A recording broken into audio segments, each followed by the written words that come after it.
Hello student, I hope आप बहुत ही अच्छे होंगे, मस्त होंगे, मजे में होंगे। मैं एक बार फिर से आ गया हूँ एक और नई वीडियो के साथ। इस वीडियो में होने वाले हम वास्तविक संख्याओं के जो हमारा ये दूसरा लेक्चर है। यह हमारा क्रैश कोर्स है, बेसिकली डिटेल्ड क्रैश कोर्स है, जिसमें हम लोग क्या करने वाले एनसीईआरटी के जो मोस्ट इंपोर्टेंट उदाहरण प्लस बेसिक फंडामेंटल और प्रीवियस ईयर के क्वेश्चन पेपर को करने वाले हैं, जो यूपी बोर्ड में ऑलरेडी पूछ रखा है। तो देखिए क्वेश्चन हमने यहाँ पर एक ले रखा है। पहले हमने एक प्रमेयिका पढ़ा था जिसका नाम है यूक्लिड विभाजन प्रमेयिका। उस प्रमेयिका के थ्रू ये क्वेश्चन हल करने वाले हैं। देखिए मोस्ट इंपोर्टेंट क्वेश्चन है, अच्छा क्वेश्चन है, तो आप लोग ध्यान से देखिए कि दर्शाइए कि धनात्मक विषम पूर्णांक 4q+1 या 4q+3 के रूप का होता है, जहाँ q एक पूर्णांक है, यह हमें बताना है। जहाँ q एक पूर्णांक है, इसके रूप में विषम पूर्णांक है कि नहीं, यही हमें बताना है। तो हम क्या करें, इसको हल करने के लिए देखिए क्या करना पड़ेगा। सबसे पहले क्या करना पड़ेगा, मानेंगे क्या, यूक्लिड विभाजन प्रमेयिका का उपयोग करेंगे। जब यूक्लिड विभाजन प्रमेयिका से हम देखेंगे तो हम जानते हैं कि दिए गए दो धनात्मक पूर्णांक क्या, ए व बी के लिए ऐसी अद्वितीय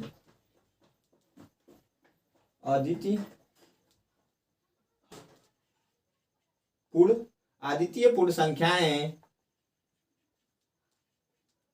कौन कौन सी हैं आपकी, Q और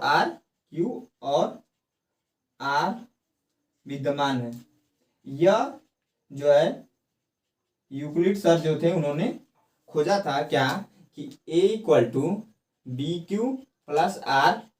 उन्होंने यह प्रमेय दिया था और इसका नाम दिया था क्या, कुछ आपका नाम जो दिया था, जो देखिए यहाँ पर कंडीशन जो अप्लाई किया था, कंडीशन क्या था कि जो R की जो वैल्यू है 0 से कभी बड़ी नहीं होगी, 0 के बराबर हो सकती है और B से हमेशा छोटी रहेगी। उन्होंने कंडीशन बताया था।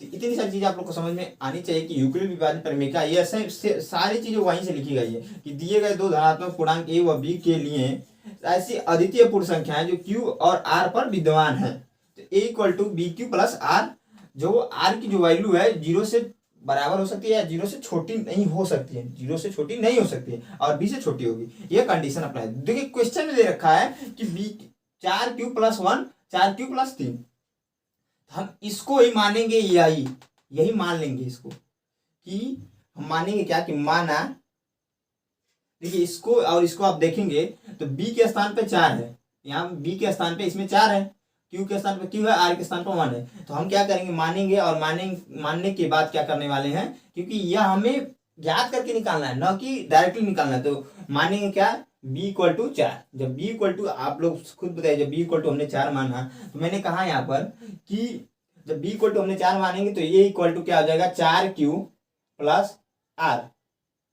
A=4q+R। R की वैल्यू कहाँ से कहाँ तक हो सकती है, तो 0 के बराबर होगी R की वैल्यू, और हमने कहा B से छोटी, यानी कि B=4 है तो 4 से छोटी होगी, यानी कि R क्या क्या हो सकता है, 0 हो सकता है, 1 हो सकता है, 2 हो सकता है, 3 हो सकता है। इतनी सारी केसेस हो सकती हैं। तो हम लोग क्या करेंगे, पहले केस पर देखेंगे क्या कि केस फर्स्ट पर अगर हम लोग देखें, केस फर्स्ट पर देखेंगे R=0। जब R= हमने 0 किया तो A बराबर आप खुद बताइए 4q+R, यानी कि A बराबर 4q, A बराबर आ गया 4q। तो देखिए यहां पर क्या होगा, यह जब A बराबर 4q आ गया तो यह जो है 2 से भाज्य है, जो 4 है 2 से भाज्य है, आप लोगों को खुद दिख रहा होगा। और Q एक पूर्णांक संख्या है, ऑलरेडी ये प्रूव्ड है कि Q एक पूर्णांक संख्या है और 4 जो है 2 से भाज्य है। तो इस तरीके से हम कह सकते हैं क्या कि यह मान 2 से भाज्य है, अतः क्या कह सकते हैं, अतः यह क्या है, विषम नहीं सम धनात्मक पूर्णांक है, सम धनात्मक पूर्णांक है, सम धनात्मक पूर्णांक है। दूसरा जो केस हम ले लेंगे, यहां पर देखिए केस फर्स्ट हमने क्या किया, R=0 रखा है, R= हमने 0 लिया। दूसरे केस में हम लोग क्या करने वाले हैं, तो दूसरे केस में आर इक्वल टू हम लोग 1 रख देंगे। आर इक्वल टू 1 रखने पर आर इक्वल टू जब 1 रखेंगे तो इस समीकरण को आप लोग देखिएगा, तो देखिए इस समीकरण में क्या होगा, ए इक्वल टू 4q प्लस 1, यही वाला आ गया हमारा, यही वाला यहाँ पर आ गया। तो यह जो है आपका 2 से भाज्य नहीं होगा। क्यों नहीं भाज्य होगा, इसमें तो 2 से भाग चली जाएगी लेकिन इसमें नहीं जाएगी। तो यह कह सकते हैं कि यह मान 2 से भाज्य नहीं है। जब 2 से भाज्य नहीं है तो हम कह सकते हैं अतः विषम धनात्मक पूर्णांक है। यह आपकी हो जाती है विषम धनात्मक पूर्णांक। केस थर्ड देखेंगे, देखिए 4 केसेस बनने वाले हैं। केस थर्ड में देखेंगे, अगर हम लोग देखें, आर इक्वल टू क्या कर देना है हम लोग 2 रख देना। आर इक्वल टू जब 2 रखेंगे तो ए इक्वल टू क्या हो जाएगा आपका, यहाँ से समीकरण से a equal to 4q plus r की वैल्यू क्या है 2 है प्लस 2। तो यहाँ पर देखिए आप लोग क्या हो जाएगा, यह 2 से भाज्य है, क्योंकि देखिए ए इक्वल टू हम क्या करें 2 कामा ले लेंगे तो 2q प्लस 1, तो यह 2 से आपका भाज्य हो जाएगा। जब ए इक्वल टू 2 ब्रैकेट में 2q प्लस 1 आ जाएगा तो देखिए क्या है 2 से भाज्य है, तो यह भी क्या हो जाएगा आपका सम संख्या हो जाएगी। तो कह सकते हैं यह मान 2 से भाज्य है, जब भाज्य है अतः क्या हो जाएगा सम धनात्मक पूर्णांक है। राइटिंग पर आप लोग मत जाइएगा, क्योंकि राइटिंग मैथ वालों की अच्छी नहीं होती, इतना आप लोग ध्यान रखिए। केस जो है हमारा फोर्थ जो है, केस जो फोर्थ है हमारा क्या कह रहा है, आर इक्वल टू 3 रखने पर, आर इक्वल टू जब 3 रखें तो ए इक्वल टू 4q हो जाएगा, अब प्लस आर के स्थान 3 रख देंगे तो ए इक्वल टू 4q प्लस 3। देखिए यहाँ पर भी यही कंडीशन आ गई, सेम चीजें आ गई। तो यहाँ पर भी क्या होगा, ये विषम धनात्मक पूर्णांक होगा। क्यों, क्योंकि देखिए इसमें 2 से भाग देने पर दोनों में नहीं जाएगी, एक ही में जाएगी। तो कह सकते हैं यहां से भी यह मान 2 से भाज्य नहीं है, 2 से भाज्य नहीं है। हम कह सकते हैं कि अतः यह विषम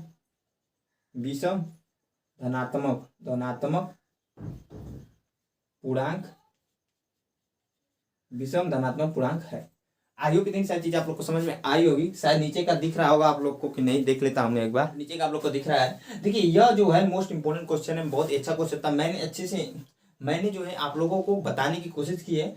आप लोगों को कैसा लगा है कमेंट बॉक्स में कमेंट करके जरूर बताइए। आप इसको नोट कर लीजिए या फिर इसको स्क्रीनशॉट ले लीजिए, और कहीं पर भी क्वेरी है आपको तो जरूर बताइए। तो हम लोग बढ़ते हैं अपने दूसरे क्वेश्चन की तरफ। यूक्लिड विभाजन परिमेय के जो दूसरा क्वेश्चन है, सेम ऐसे ही एज इट इज वो भी क्वेश्चन है, थोड़ी सी चीजें उसमें चेंज दे रखा है, लेकिन बाकी चीजें यही करनी है उसमें भी।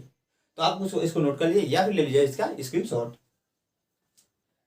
हाँ तो दोस्तों यहाँ पर जो हमारा दूसरा क्वेश्चन इसमें है, सेम उसी के ऊपर पैटर्न बेस्ड है। क्योंकि देखिए यहाँ पर जो क्वेश्चन दे रखा है कि यूक्लिड विभाजन परिमेय का प्रयोग करके दर्शाइए कि किसी धनात्मक पूर्णांकों का वर्ग किसी पूर्णांक m के लिए 3m या 3m प्लस 1 के रूप में का होता है, हमें बताना है या दर्शाना है यूक्लिड विभाजन का परिमेय का उपयोग करके। देखिए मोस्ट इंपोर्टेंट जो क्वेश्चन होता है यहीं से एग्जाम में पूछता है, इतना ध्यान रखिए आप लोग। यूक्लिड विभाजन परिमेय से अगर क्वेश्चन बनेंगे तो इससे बनेंगे या फिर इसके पिछले वाले में जो क्वेश्चन हमने बताया उसके अनुसार बनते हैं। ऑलमोस्ट दोनों क्वेश्चन सेम ही है।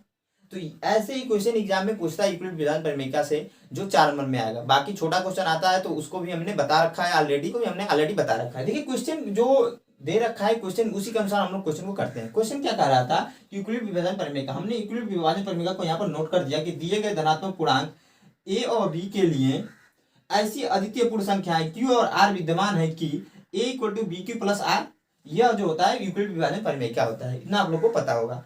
और यह जो आर की जो वैल्यू होती है 0 के बराबर या 0 से बड़ी हो सकती है या फिर बी से छोटी होगी, यह कंडीशन अप्लाई होता है। अब क्वेश्चन जो दे रखा है कि वर्ग किसी पूर्णांक m के लिए 3m या 3m के रूप में का होता है। देखिए यहाँ पर ये जरूरी नहीं है कि यहाँ पर जो आपका क्या है कि q ही दे, m भी दे सकता है, r भी m दे सकता है, n भी दे सकता है, r नहीं देगा यहाँ पर। तो ये जरूरी नहीं है कि आपका q ही दे, तब पर भी हम लोग मानेंगे क्या कि माना यहाँ से या बी इक्वल टू 3, क्योंकि यहाँ पर 3 है दोनों पर, तो बी इक्वल टू अगर हम 3 माने तो क्या हमारा यहाँ से देखिए इस समीकरण से क्या हो जाएगा, a equal to 3q plus r, समीकरण नंबर एक से समीकरण मान लेंगे 1। और जो आर की वैल्यू है आप लोग को पता होगा 0 के बराबर हो सकती है या 0 से छोट, आर की जो वैल्यू है 0 के बराबर होगी या 0 से बड़ी होगी, या फिर आपका बी यहाँ 3 है तो 3 से छोटी होगी। कहने का मतलब यह है कि आर इक्वल टू क्या हो सकता है, 0 हो सकता है, 1 हो सकता है, 2 हो सकता है, बस 3 नहीं हो सकता है, क्योंकि 3 से आपकी छोटी है। तो यहाँ पर केस फर्स्ट क्या बन जाएगा हमारा, हम लोग यहाँ पर देख लेते हैं, यहीं पर देखते हैं केस फर्स्ट क्या बनेगा।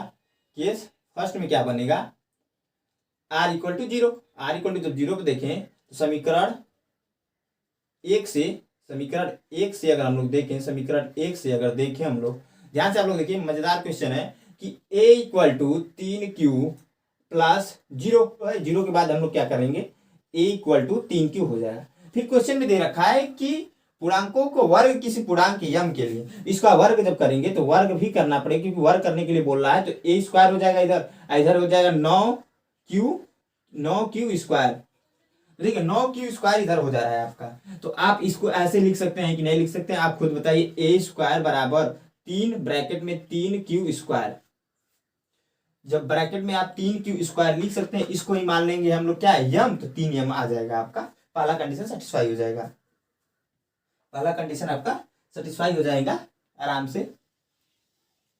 देखिए हमने कैसे क्या कर दिया, यहाँ पर देखिएगा a स्क्वायर बराबर 3m, तो यम इक्वल टू हमने माना है क्या, 3q स्क्वायर, माना है 3q स्क्वायर,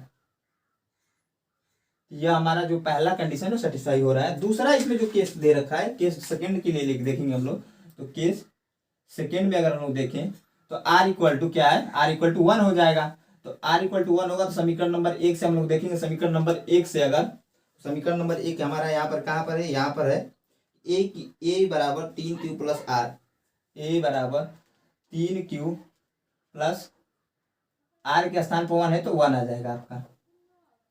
अब हम लोग क्या करें, वर्ग करेंगे, तो वर्ग देखिए करेंगे तो a स्क्वायर हो जाएगा, ब्रैकेट में हो जाएगा 3q प्लस 1 का होल स्क्वायर, इसको सॉल्व कर देंगे तो a स्क्वायर बराबर हो जाएगा, देखिए डायरेक्ट में करता हूँ, a स्क्वायर होता है, a स्क्वायर यानी कि 9q स्क्वायर हो जाएगा, b स्क्वायर होता है प्लस 1 ही हो जाएगा, अब प्लस 2ab होता है, तो 2 गुणे 3q गुणे 1 बराबर नीचे आ जाएंगे, तो a स्क्वायर बराबर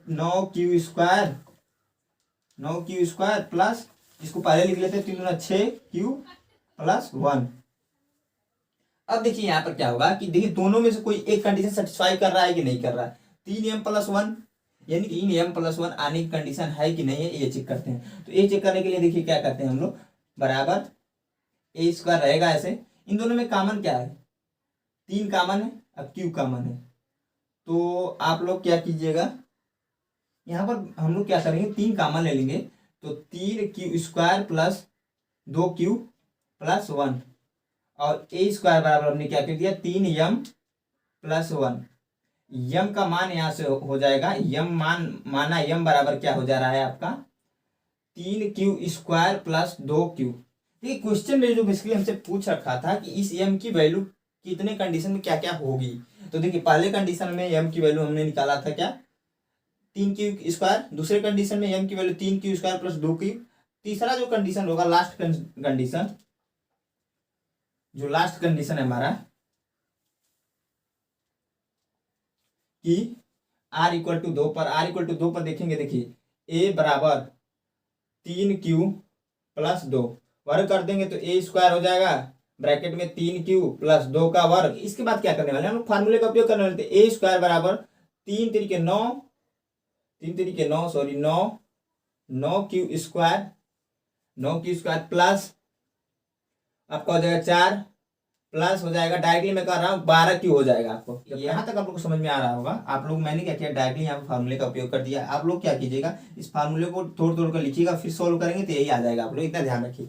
इसके बाद हम लोग क्या करने वाले हैं, a स्क्वायर बराबर 9q square plus 12q plus 4।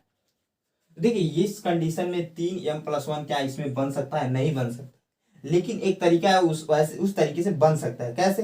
तो मैंने यहाँ पर क्या किया कि ए स्क्वायर तो रहने दिया, ए स्क्वायर बराबर कर दिया 9q प्लस 12q प्लस 3 + 1, जोड़ेंगे तो 4 हो जाएगा।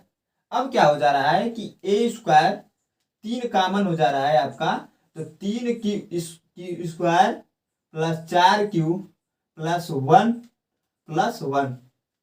देखिए इसको अगर हम लोग यम मान लें तो 3m + 1 आ जाएगा, जो हमें क्वेश्चन में ऑलरेडी दे रखा था। इसकी सहायता से यम की वैल्यू हमें निकालना है। हम लोग क्या करेंगे कि ए स्क्वायर बराबर हो जाएगा आपका 3m + 1, जहां हमने यम इक्वल टू माना है क्या, 3q square plus 4q plus 1। यह चीजें हमें माननी पड़ी है, तब जाकर हमें 3m + 1 आया। तो आई होप इतनी सारी चीजें आप लोग को समझ में आई होंगी। देखिए यूक्लिड विभाजन प्रमेय में ऐसे क्वेश्चन मोस्ट इंपोर्टेंट होते हैं, क्योंकि ऐसे क्वेश्चन ऑलरेडी पूछने के हाईली चांसेस होते हैं। बाकी इससे जो है एचसीएफ निकालने का क्वेश्चन भी आने का चांसेस होता है, आता भी है। जब क्वेश्चन पूछता है तो 4 नंबर में पूछता है, बाकी एचसीएफ निकालने के लिए पूछेगा तो 1 या 2 नंबर में पूछेगा। आई होप ये क्वेश्चन आप लोग को समझ में आया होगा। आप इसको नोट कर लीजिए या फिर इसका नोट कर लीजिए या फिर ले लीजिए इसका स्क्रीनशॉट। नेक्स्ट वीडियो में हम पढ़ने वाले हैं अंकगणित का आधारभूत प्रमेय। तो आई होप ये वीडियो आप लोग को अच्छी लगी। वीडियो अच्छी लगी तो एक लाइक जरूर कीजिए, दोस्तों के साथ शेयर कीजिए, हमारे चैनल को सब्सक्राइब जरूर कीजिए, क्योंकि हम लोग लाने वाले यूपी बोर्ड के पूरा क्लास 10 का यूपी बोर्ड का जो प्रीवियस ईयर के क्वेश्चन पेपर उसको भी करने वाले हैं। क्योंकि देखिए जैसे ही हमारी प्रश्नावली कंप्लीट होती है उसके बाद हम लोग प्रीवियस ईयर के क्वेश्चन पेपर इस प्रश्नावली से रिलेटेड, इस चैप्टर से रिलेटेड जरूर करेंगे। तो जय हिंद दोस्तों।